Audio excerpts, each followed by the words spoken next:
O noso peto leva días notando. O prezo do combustible disparouse e en cidades como a Coruña xa alcanzou unha suba de 7 céntimos en tan só 24 horas. Isto desatou o caos en moitas gasolineiras, onde nos últimos días se acumularon longas ringleiras de vehículos. Como vemos, moitos tratan de curarse en saúde e cos expertos xa apuntan a que o seu valor podería estourar nas vindeiras semanas. Todo isto sempre cando o barril de Brent, a principal referencia europea, non supere o prezo de 83 dólares que vende a alcanzar.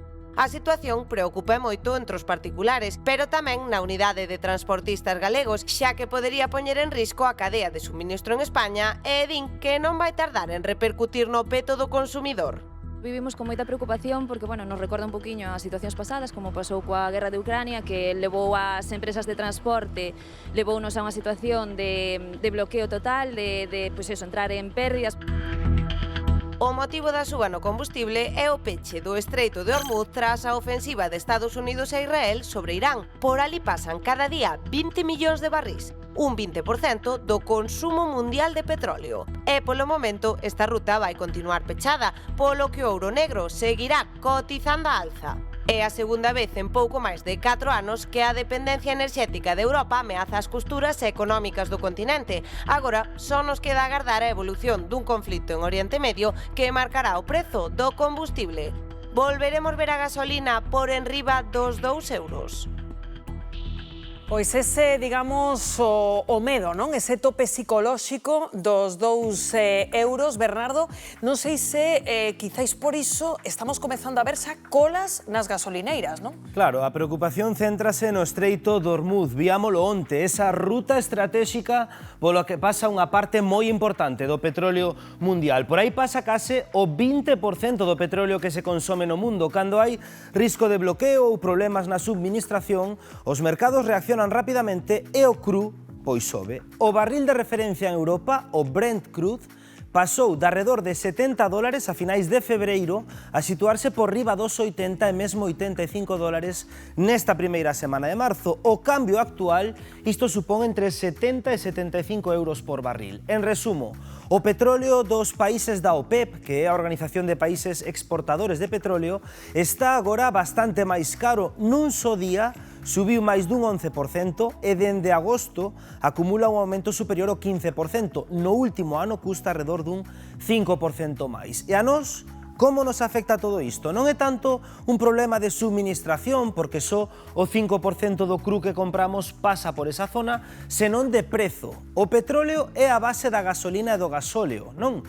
Cando o barril sobe, as refinadoras pagan máis polo cru e ese incremento adoita trasladarse aos surtidores con certo retraso. Se ata o de agora pagábamos alrededor dun €1,60 por un litro, poderíamos ver subas de entre 5, 7, escoitábamos agora, e ata 10 céntimos nas próximas semanas, dependendo dos custos de refino, do transporte e tamén dos impostos. De aí que a incertidume e incerteza ante o que poida subir o carburante faga que se estean a formar colas nalgunhas gasolineiras para encher o depósito, Padín. Si, colas por medo a que o prezo do combustible continúe subindo e algo que estamos a notar especialmente nas gasolineras low cost. Por eso quixemos vir ata a Coruña, onde a Judith, moi bo día. Hola, buenos días. Dende que hora se está a notar esta gran cola que temos aquí a nosas espaldas? Pues desde primera hora de la mañana, desde las 9 de la mañana más o menos, durante todo el día. E xa algo que non é de hoxe, sino que vides notando pola estabilidade que estamos a notar internacional, pois xa dende principios de semana, non? Sí, desde el lunes a mediodía, sobre todo, que empezó así como más el boom, hasta ahora. Pero falamos de grandes colas. Sí, colas de aproximadamente una media hora, más o menos. E que estades a notar no conductor que ven a encher o depósito? Pues que tiene un poco de miedo. Miedo pues a que el precio siga subiendo y como no sabe lo que va a pasar, pues prefiere ser precavido y acabar de llenar el depósito.